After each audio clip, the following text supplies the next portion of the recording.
Once again, very good morning, dear students. You're welcome on our YouTube channel RCAP and आजकल हम लोग आपको जो है वो इंडियन इकोनॉमिक्स के डिफरेंट कॉन्सेप्ट्स जो है वो टीचिंग करवा रहे हैं। तो आज का जो हमारा टॉपिक होने वाला है, ये जो टॉपिक है ये है एम्प्लॉयमेंट एंड अनएम्प्लॉयमेंट। आज के ज़माने में मैं अगर ये कहूँ कि सबसे ज़्यादा ट्रेंड करने वाला कोई मुद्दा है, अगर करंट अफेयर्स के हिसाब से भी देखें या फिर 12th क्लास के सिलेबस के हिसाब से हम देखें, तो 12th क्लास में क्योंकि इंडियन इकोनॉमी आपको रीड करनी होती है, पढ़नी होती है, CBSE वाले जो बच्चे हैं, ठीक है ना, तो उनके लिए ये चैप्टर काफ़ी इंपॉर्टेंट मायने रखता है। यहाँ से काफ़ी क्वेश्चंस पुटअप होते हैं और जो बच्चे कंपटीशन एग्ज़ाम की तैयारी कर रहे हैं तो उनके लिए भी ये काफ़ी हद तक मायने रखता है, क्योंकि इस चैप्टर के अंदर बहुत वर्ल्ड वाइड कॉन्सेप्ट आपको देखने को मिलते हैं। जो आपका टॉपिक है एम्प्लॉयमेंट एंड अनएम्प्लॉयमेंट, तो इसको स्टेप टू स्टेप हम लेकर के चलेंगे और बताएंगे आपको कुछ ऐसी छोटी छोटी बेसिक सी बातें जो आज तक हो सकता है आपने उनके बारे में कहीं सुना हो, बुक्स में देखा भी हो, बट समझने में थोड़ी प्रॉब्लम रही हो या फिर उनके ऊपर इतना गौर नहीं किया हो। तो चलिए स्टार्ट करते हैं इस टॉपिक को बिना वक्त गवाए। तो our topic is employment and unemployment. बहुत ही शानदार टॉपिक है और जितना आप स्लोली इसको पढ़ेंगे बहुत ध्यान से, तो ये आपकी रेगुलर डेली लाइफ में कहीं ना कहीं आपको देखने को मिल जाएगा। तो सबसे पहले टॉपिक स्टार्ट करते हैं और टॉपिक स्टार्ट करते हुए बेसिक कॉन्सेप्ट्स की बात करते हैं। तो सबसे पहले आई थिंक मुझे लगता है कि हम लोगों को जो डिस्कस करना चाहिए तो वो ये करना चाहिए कि सबसे पहला क्वेश्चन आना चाहिए कि what is unemployment.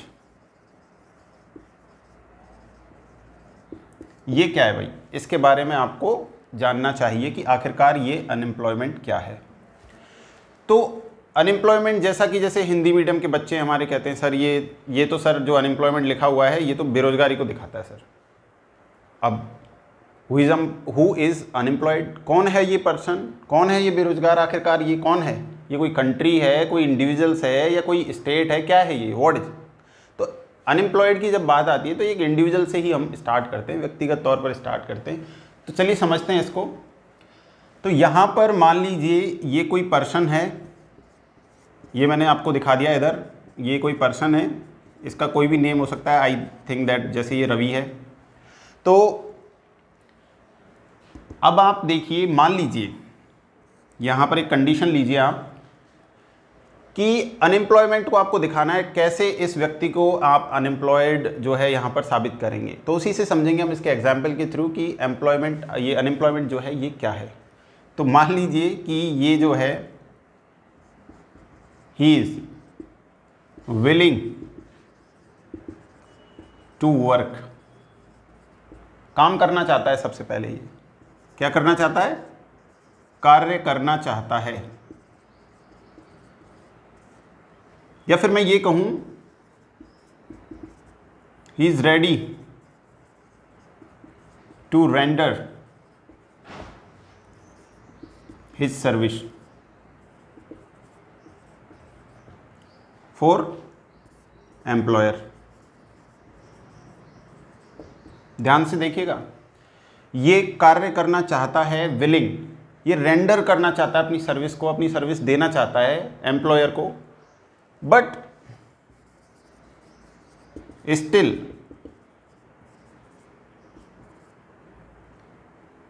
He is not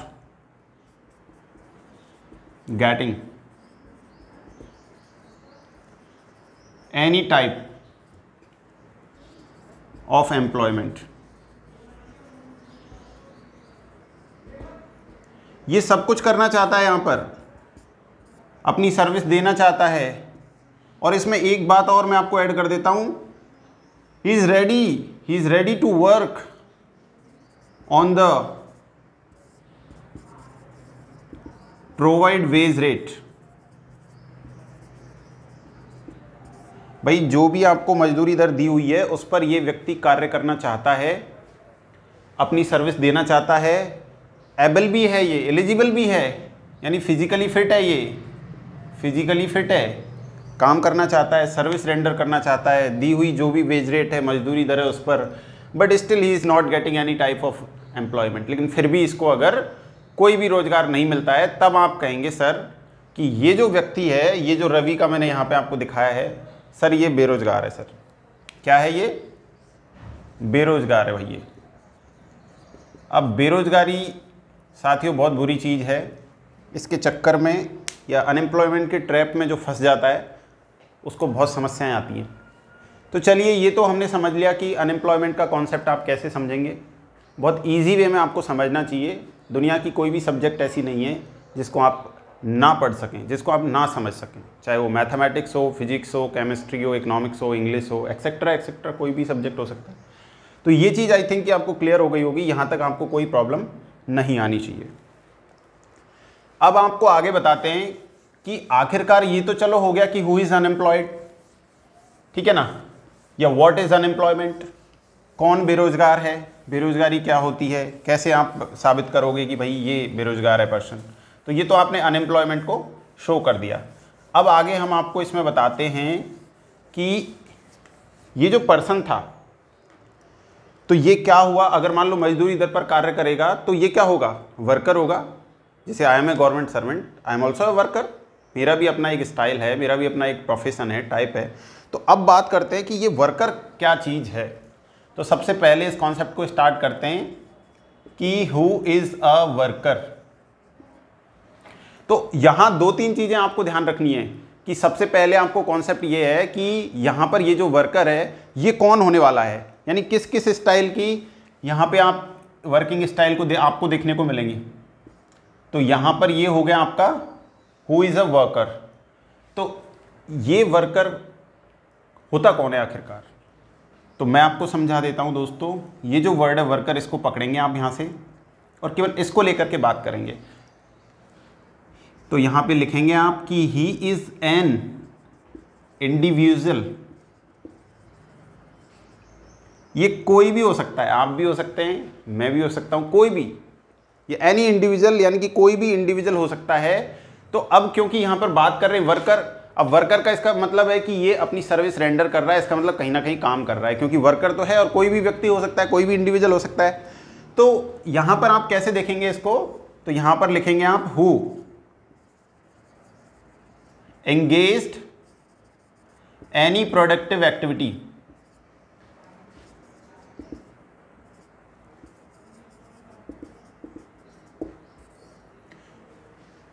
कोई भी प्रोडक्टिव एक्टिविटी अगर है, कोई भी इकोनॉमिक एक्टिविटी अगर है, उसमें अगर ये पार्टिसिपेट कर रहा है ये इंडिविजुअल पर्सन, ये कोई भी हो सकता है। वापस मैं आपको बता देता हूँ, आप भी हो सकते हैं, ठीक है ना। मैं तो रवि का ही एग्जाम्पल दूंगा। तो ये इंडिविजुअल है और ये जो है who engaged any productive activity, अगर ये किसी प्रोडक्टिव एक्टिविटी में इंगेज्ड है तो आप कहेंगे सर ये वर्कर है। ये कौन है? वर्कर है, ये काम कर रहा है, श्रमिक है ये। तो कुछ चीज़ें ऐसी हैं, यानी कि यहाँ पर जब आप ये देखिए कि प्रोडक्टिव एक्टिविटी है उसमें ये काम कर रहा है ये person, he is an individual, तो ये आप वर्कर हो गया। दूसरे एस्पेक्ट्स में जैसे कई बार कहते हैं नहीं सर ये ठीक नहीं है, कुछ और तरीका समझाइए। तो मान लीजिए कि ये जो वर्क कर रहा है वर्कर, इसने जो भी कार्य किया है या जो इसने सर्विस रेंडर की है, तो he contribute in GDP, gross domestic product में कंट्रीब्यूट कर रहा है ये अपनी सर्विस रेंडर करके। अब सर्विस रेंडर करके जीडीपी में कंट्रीब्यूट क्यों कर रहा है? भाई वर्कर है, वर्क कर रहा है, काम कर रहा है, लेकिन not consumption work. Productive activity की बात की है मैंने, इसने कोई भी कंजम्पशन एक्टिविटी में पार्टिसिपेट नहीं किया है। जैसे मैंने आपको एक पार्ले जी का पैकेट दिया, आपने उसको धीरे से खा लिया और आप कहेंगे सर मैंने तो काम किया है, मैंने तो खाया है सर पार्ले जी को, सर मैं जीडीपी में कंट्रीब्यूट कर रहा हूँ। नहीं, आपने सिर्फ कंजम्पशन किया है। बट यहाँ पर मैंने स्पेशली मेंशन किया है कि who engaged any productive activity, कोई भी उत्पादन कार्य में अगर ये लगा हुआ है तो 100% he is contributed to Indian GDP. तो जिस कंट्री का भी ये वर्कर हो सकता है तो उसकी जीडीपी में पार्टिसिपेट कर रहा है। तो जब यहाँ पर ये पार्टिसिपेशन देगा तो आप इसको कहेंगे सर ये वर्कर है। तो आई थिंक ये भी आपको समझ में आ जाना चाहिए, इसमें भी कोई प्रॉब्लम नहीं होनी चाहिए। ये टॉपिक भी आपका क्लियर हो गया कि भाई वर्कर कौन है। अब आप अपने ऊपर इम्प्लिसिट करके देखिए इसको कि आप वर्कर हैं या नहीं है। अगर आप स्टूडेंट हैं, आप घर में हैं, तो आप अभी वर्कर नहीं है, क्योंकि आप कहाँ कर रहे हैं कार्य, बताइए इंडियन जीडीपी में कहाँ आप पार्टिसिपेशन दे रहे हैं, नहीं दे रहे। अब समस्या ये आती है कि भाई चलो ये तो ठीक है कि सर ने बता दिया कि भाई ये वर्कर हो गया, तो ये जो वर्कर है, अब ये कई तरीके के होते हैं। जब आप इनको डिवाइडेशन देखेंगे इनका, तो ये कई तरीके के होंगे, और यहाँ पर डिवाइडेशन में सबसे पहले जब वर्किंग स्टाइल की बात की जाएगी, तो एक होते हैं self employed. Self employed worker, ये चीज़ ध्यान रखेंगे। दूसरी तरफ जो है, एक होते हैं आपके हायर्ड वर्कर।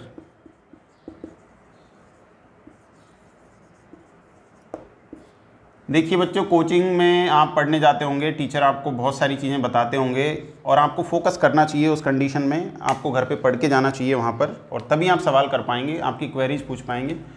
बहुत सिंपल है, ये सेल्फ एम्प्लॉयड वर्कर है। क्यों कहा आपने इसको सेल्फ एम्प्लॉयड? और ये आपका हायर्ड वर्कर है। Why you saying the hire worker? आपने क्यों इसको हायर्ड वर्कर कॉल कर दिया?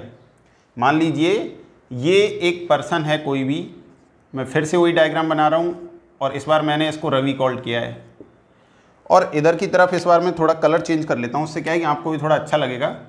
तो ये एक पर्सन है, और ये भी, इसने सूट वूट पहना हुआ है इधर बढ़िया तरीके से, और शानदार कार्य कर रहा है, और इसके बाल वाले भी स्टाइलिश इसने किए हुए हैं। ये भी कोई पर्सन है, मान लीजिए ये दिनेश है।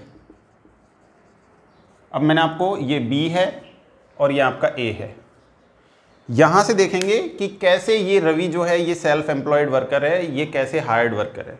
ठीक है, तो यहाँ जो बात आती है वो ये आती है कि भाई सेल्फ एम्प्लॉयड किसी को भी आपको कॉल करना है तो किस बेसिस पे करेंगे? तो ही इंगेज्ड, या फिर he is doing the work, या फिर आप ऐसे कहें कि ही is engaged in his own activity, या ओन फार्म हाउस, या ओन कोई भी इसका वर्किंग स्टाइल, ओन फर्म हो सकता है, कुछ भी हो सकता है। तो who are engaged in their own business, या फिर own farm house, own farming. तो यहाँ पर आप कहेंगे he is engaged in his own business. यहाँ ध्यान रखेंगे दोस्तों, ये काफ़ी ध्यान देने वाली बात है। अब आप कहेंगे सर ये कैसे अपने बिजनेस में? तो मैं आपको एग्जांपल दिखा देता हूँ। एग्जांपल के तौर पे आप देखेंगे, मान लीजिए कि रवि जो है एक फार्मर है। अब किसान भाई किसी के दूसरे की खेत पे खेती जनरली नहीं करता, करते भी हैं, लेकिन उसको आप फिर हायर्ड कह देंगे वहाँ पर। तो अगर मान लीजिए इसका खुद का फार्म हाउस है और अपने खेतों पर खेती कर रहा है, ये फार्मर जो है खुद के खेती में खेती कर रहा है, तो ये कैसा हो गया? सेल्फ एम्प्लॉयड वर्कर हो गया। अपने खेत में एग्रीकल्चर जो सिस्टम है उसके थ्रू ये खेती कर रहा है, और ये कैसा हो गया? सेल्फ एम्प्लॉयड हो गया। अब मान लीजिए और एग्जांपल लेते हैं, जैसे कि कोई नंबर 1 पे फार्मर ले लिया, नंबर 2 पे एंटरप्रेन्योर है कोई। एंटरप्रेन्योर की अगर मैं बात करूं तो कोई भी एंटरप्रेन्योर अगर खुद की फैक्ट्री में कार्य कर रहा है, खुद की अपना बिजनेस है उसका, अपनी फैक्ट्री चला रहा है, तो वो भी कैसा होगा? सेल्फ एम्प्लॉयड वर्कर होगा। ठीक है, तो यहाँ दो चीज़ें समझनी है कि सेल्फ एम्प्लॉयड का मतलब है कि जहाँ भी आप कार्य कर रहे हैं उसकी ओनरशिप आपकी है, आपका है वो सब कुछ। आपको ये समझना है कि सेल्फ एम्प्लॉयड आप तभी हैं जब आप अपनी चीज़ के साथ काम कर रहे हैं। वो जो फिजिकल असेट्स है वो आपकी है, जहाँ पे भी, चाहे वो फर्म हो सकती है, कोई इंडस्ट्री हो सकती है, कोई फार्म हाउस हो सकता है, आपके घर में अगर आप कोई काम कर रहे हैं तो वो हो सकता है, तो आप सेल्फ एम्प्लॉयड हो गए। हायर्ड वर्कर की जब हम बात करते हैं तो हायर्ड वर्कर में, जैसा इसके नेम से ही आपको समझ में आ रहा है बच्चों, इसमें क्या है? वर्कर को हायर किया जाता है। हायर कौन करेगा?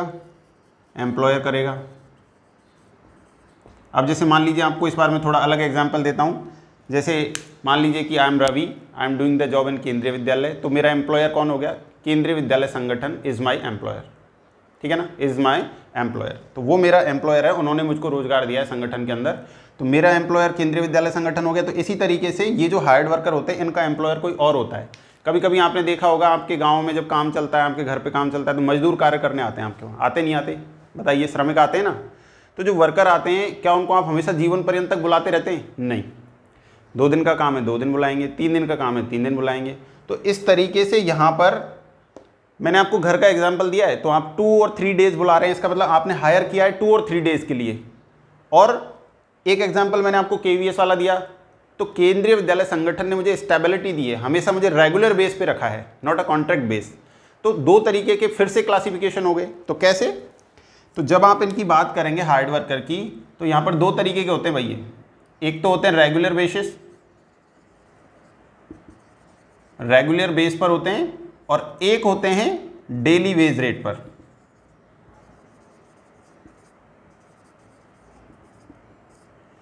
तो जो डेली वेज रेट पे होंगे उनके लिए क्या समस्याएं होंगी? सबसे पहले तो यही है कि स्टेबिलिटी नहीं होगी, कोई भी सोशल सिक्योरिटी स्कीम्स का फ़ायदा उन्हें नहीं मिलेगा। No social security benefits they have, कोई नहीं मिलेगा वहाँ पे, जैसे कि प्रोविडेंट फंड, ग्रेजुएटी, पेंशन, ये कुछ नहीं मिलेगा अगर आप डेली वेज रेट वाले मजदूर हैं। तो अगर आप यहाँ पर रेगुलर बेसिस वाले मजदूर हैं तो आपको सोशल सिक्योरिटी स्कीम्स का पूरा बेनिफिट मिलेगा, ये ध्यान रखें आप। और आपको सारा, चाहे प्रोविडेंट फंड हो, चाहे पेंशन हो, चाहे आपका यहाँ पर ये जो मैंने आपको अभी बताया, पेंशन के साथ में प्रोविडेंट फंड हो गया, प्रोविडेंट फंड के साथ में ग्रेजुएटी हो गया, और भी बहुत सारे मेडिकल क्लेम, बोनस, ये वो सब, ये सारी चीज़ें आपको रेगुलर बेसिस पर मिल जाएंगी। तो हायर्ड वर्कर दो तरीके के हो गए, रेगुलर बेसिस पे हो गया, डेली वेज रेट पे हो गया, तो इसमें भी क्लासिफिकेशन हो गया।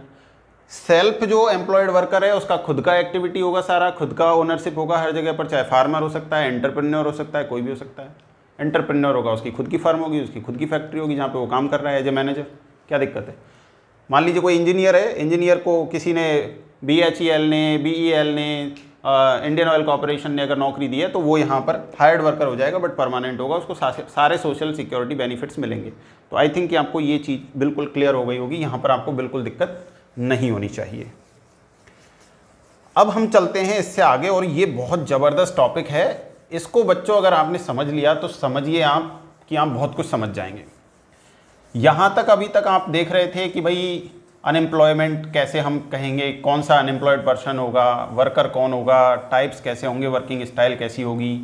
अब बात आ जाती है कि ये तो चलो ठीक हुआ भाई, अब कुछ टर्म्स ऐसे होते हैं जब आप एम्प्लॉयमेंट अनएम्प्लॉयमेंट की बात कर रहे होते हैं, जैसे मैं आपको अभी मेंशन कर रहा हूँ, आप देखिएगा। मान लीजिए ये है, यहाँ पे मैंने लिखा लेबर सप्लाई, ये पहला टर्म हो गया बच्चा आपका, ठीक है ना। फिर नंबर 2 पर मैंने लिखा labour force,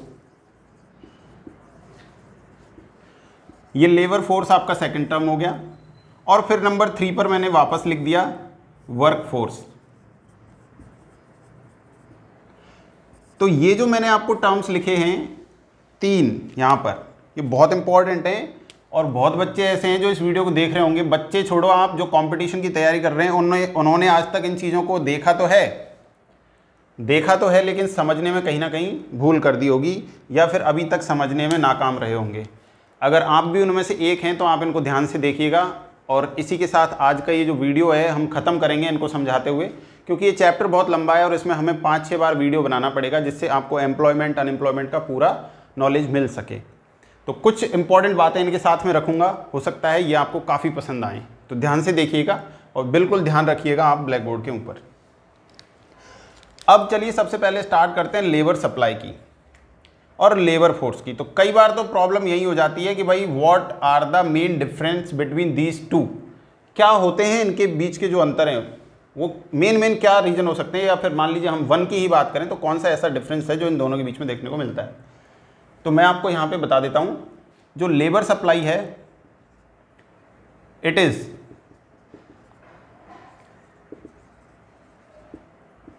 directly related to the wage rate. इसका सीधा संबंध जो है वो मजदूरी दर से होता है। वहीं लेबर फोर्स की बात करूं तो it is not related to the wage rate. मजदूरी दर से भाई इनका कोई संबंध नहीं है लेबर फोर्स का, और ये पूरी तरीके से मजदूरी दर पर ही बेस्ड है, वेज रेट पर ही फोकस है इसका पूरा, उसी से इसका कॉन्सेप्ट चल रहा है। दूसरी बात आप हमेशा ध्यान रखेंगे कि लेबर सप्लाई की जब हम बात करेंगे तो कभी भी not include the number of worker,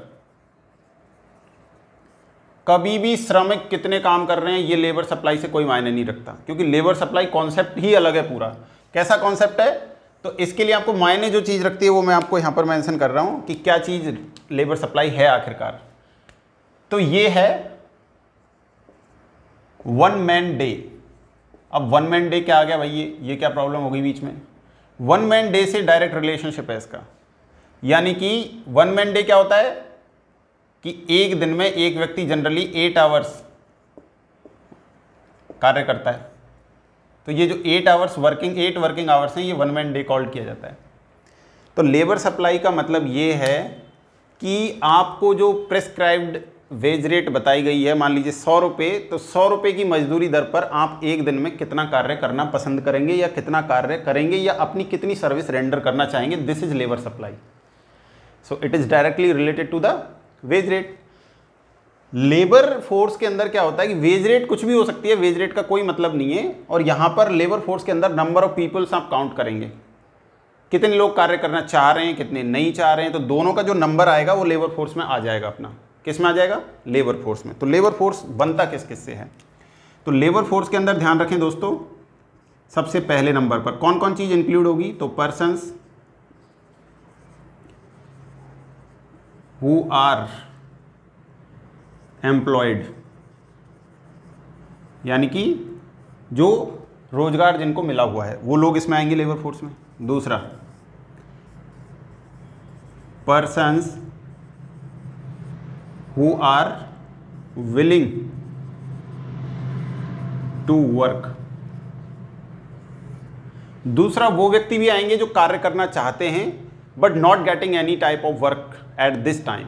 उनको कोई रोजगार नहीं मिला है अभी तक, लेकिन काम करना चाहते हैं, काम नहीं मिला है, काम करना चाहते हैं, वो लोग भी लेबर फोर्स में आएंगे। और जो लोग एम्प्लॉयड हैं, रोजगार जिनको मिला हुआ है, वो लोग भी लेबर फोर्स में आएंगे। It is not related to the wage rate, मजदूरी दर से कोई मतलब नहीं है। कई बार आदमी को कार्य नहीं मिलता तो वो ये नहीं देखता भाई कि मैं 1000 रुपये पे काम करूँगा। ठीक है भाई, 1000 रुपये की जगह 900 रुपये पे काम मिल रहा है, मैं करूँगा, I am ready, I am agree, क्योंकि बेरोजगारी बुरी चीज़ है भाई। तो ये चीज़ आपको समझ में आ गई होगी कि लेबर फोर्स और लेबर सप्लाई दो डिफरेंट कॉन्सेप्ट हैं। अब क्योंकि I am a economics teacher, तो मैं आपको इकोनॉमिक्स की टर्म्स में लेबर सप्लाई को कैसे बताऊं कि आप इसको बहुत अच्छे तरीके से समझ जाएं। और इसके बाद हम बात करेंगे वर्क फोर्स की, जो अपने आप में एक तरीके से मैं कहूँगा बहुत अलग कॉन्सेप्ट है और वो इनमें से ही कहीं से निकला हुआ है। तो चलो पहले वर्क फोर्स बता देते हैं, फिर वापस आते हैं उसी टॉपिक पर। तो वर्क फोर्स में क्या होगा दोस्तों, इसके अंदर सिर्फ और सिर्फ, इसके अंदर क्या होगा, सिर्फ और सिर्फ वो पर्सन आएंगे जो एम्प्लॉयड हैं। So those persons who are employed, जिनको रोजगार मिला हुआ है, तो वो कहां पे आ गए? वर्क फोर्स में आ गए। अब वर्क फोर्स में आ गए तो ये भी क्लियर हो गया, यानी इसमें कोई भी ऐसा व्यक्ति नहीं होगा जो बेरोजगार है या जो कार्य करना चाहता है। इसमें सिर्फ वो होंगे जिनको रोजगार मिला हुआ है। तो कभी भी आपको, जब आप न्यूज़पेपर पढ़ते हैं या फिर आप कॉम्पिटिटिव कोचिंग्स में जाते हैं, तो वहाँ पे आप जरूर ध्यान रखें कि वर्क फोर्स जैसे ही वर्ड आता है तो वर्क फोर्स का सीधा सा मतलब है कि उतने लोग जितनों को रोजगार मिला हुआ है।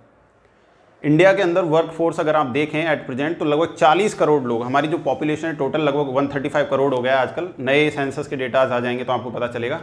तो लगभग उसमें 40 करोड़ लोग जो हैं ये वर्क फोर्स के अंदर आते हैं, ये आप ध्यान रख लीजिएगा इंडिया के अंदर। तो ये वर्क फोर्स क्लियर हो गया, लेबर फोर्स क्लियर हो गया। It is directly related to the, not related to the wage rate, और it is related to the wage rate. Labour supply wage rate के साथ में सीधा संबंध रखती है, कैसे रखती है वो भी बताते हैं आपको। तो ये तीनों कॉन्सेप्ट आपने नोट डाउन कर लिए होंगे, आई थिंक समझ भी लिए होंगे। अब हम वापस चलते हैं दोबारा स्टार्टिंग में लेबर सप्लाई की तरफ, और आपको डायग्रामेटिक प्रेजेंटेशन से बताते हैं इसकी कहानी कि इकोनॉमिक्स किसी चीज़ को कैसे सॉर्ट आउट करती है, किसी प्रॉब्लम का सॉल्यूशन कैसे निकालती है, और कैसे इजी टू अंडरस्टैंड होती है। ये सब्जेक्ट बहुत अच्छा सब्जेक्ट है, साइंटिफिक सब्जेक्ट है, तो इसको आपको उतना ही इंटरेस्ट के साथ में देखना चाहिए। अब एक मेन बात जो हमारे सामने है, फटाफट जल्दी ख़त्म करूंगा मैं इस कॉन्सेप्ट को अभी। सबसे पहले फिर से वही टॉपिक, लेबर सप्लाई। अब इकोनॉमिक्स में बात आती है भाई, ये लेबर सप्लाई कर्व होता है एक, LSC, बिल्कुल होता है जी, इकोनॉमिक्स वाले स्टूडेंट जानते होंगे जिन्होंने ऑनर्स पढ़ा है या पास कोर्स पढ़ा है। तो लेबर सप्लाई कर्व होता है, बिल्कुल सर। तो इसमें समझें आप कैसे कि ये वेज रेट से कैसे रिलेटेड है। तो मान लीजिए ये आपका डायग्राम है, ये इस पर एक्स एक्सिस है, ये आपका ओरिजिन स्पॉट है इसका, और ये आपका वाई एक्स है। यहाँ पर लिया है आपने वेज रेट, यानी कि वाई एक्स पर जो आप नंबर मेंशन करने वाले हैं या डिजिट्स लिखने वाले हैं वो वेज रेट को शो करेंगे, और यहाँ पे आपने लिया है ये नंबर ऑफ वर्किंग आवर्स, कार्य के जो आपका टाइम पीरियड है, घंटे हैं, वो कितने हैं वो आपने यहाँ पर लिया है, उनको आप एक्स एक्सिस पर ले रहे हैं। तो जनरली क्या होता है कि जो लेबर सप्लाई कर्व होता है, ये वाला जिसकी हम बात कर रहे हैं, ये वेज रेट से कैसे जुड़ा हुआ होता है, यानी ये वेज रेट से कैसे जुड़ता है लेबर सप्लाई, डायरेक्ट कैसे रिलेशनशिप है। तो देखिए आप यहाँ पर ये ओरिजिन स्पॉट है, मैं अपना एक कर्व यहाँ पर बना रहा हूँ, आप ध्यान से देखें, इकोनॉमिक्स वाले स्टूडेंट जो होंगे वो आसानी से समझ पाएंगे। This is my diagram and this is called labour supply. मैंने इसको क्या कॉल किया है दोस्तों, लेबर सप्लाई कॉल किया है। आई थिंक कि आजकल की देखिए प्रोडक्ट चलते चलते जो है ये धोखा दे रहा है थोड़ा सा मेरे को, तो इसको डायग्राम पे इसकी हेल्प से मैंने बना दिया, कोई दिक्कत नहीं है, बाद में देखते हैं, इसको रख देते हैं। अभी यहाँ पर आई थिंक कि कोई दिक्कत है, लेकिन अभी ये हो गया, सही कर दिया है मैंने इसको। और ये जो लेबर सप्लाई कर्व है आपका, रेड कलर से मैंने जो लिखा है यहाँ पे मैं मेंशन भी कर देता हूँ, लेबर सप्लाई कर्व। अब आप इसमें ध्यान से देखिए यहाँ पर कि यहाँ पर आपने नंबर ऑफ वर्किंग आवर्स लिखे हुए हैं, इसका मतलब यहाँ पर 0 वर्किंग आवर है। फिर मान लीजिए कोई भी स्टेप हो सकते हैं 1 2 3 4 5, आप इनको क्या कॉल करेंगे, तो मान लीजिए, और यहाँ पर आपने वेज रेट्स लिया है, ये भी कोई वेज रेट्स हो सकती हैं। वेज रेट्स को हम यहाँ पर W से डिनोट करने वाले हैं, तो मान लीजिए ये वेज रेट आपका 1, wage rate 2, wage rate 3 and wage rate 4 and wage rate 5। और भी आप इसको अगर मान लीजिए डायग्राम को आप कभी भी एक्स्ट्रा लार्ज कर सकते हैं, इसको आगे बढ़ा सकते हैं, कोई प्रॉब्लम नहीं है इसमें। तो ये चीज़ क्लियर हो गई, ये वेज रेट्स आपकी यहाँ पर क्लियर हो गई। तो अब आपको क्या करना है, ध्यान से देखिए कॉम्बिनेशन कैसे कैसे बन सकते हैं। स्टार्टिंग कॉन्सेप्ट देखो आप यहाँ पर, ठीक है। तो यहाँ जैसे ही आपका ये कर्व टच होता है, आप इसको ऐसे मेंशन कर देंगे, मान लीजिए आपका पॉइंट नंबर ए हो गया, ठीक है। फिर मान लीजिए वेज रेट 2 पर आपका ये पॉइंट नंबर ये हो गया, पॉइंट नंबर बी हो गया, ठीक है। वेज रेट 3 पर आपका पॉइंट नंबर ये सी हो गया, और वेज नंबर 4 पर आप देखिए, वापस से ध्यान रखेंगे, मैं दूसरा कलर यूज़ करूँगा अब, जिससे कोई गलती ना हो।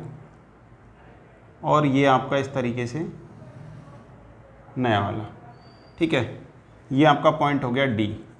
और फिर से मैं आपको एक और मेंशन करता हूँ लास्ट, ये इस तरीके से, इसको भी मैं आपको रेड कलर से कर देता हूँ जिससे आपको ये दिखने में आसानी रहे। और ये मैंने इसको डाल दिया इधर। अब ध्यान रखिए, मैंने इसको कॉल कर दिया ई,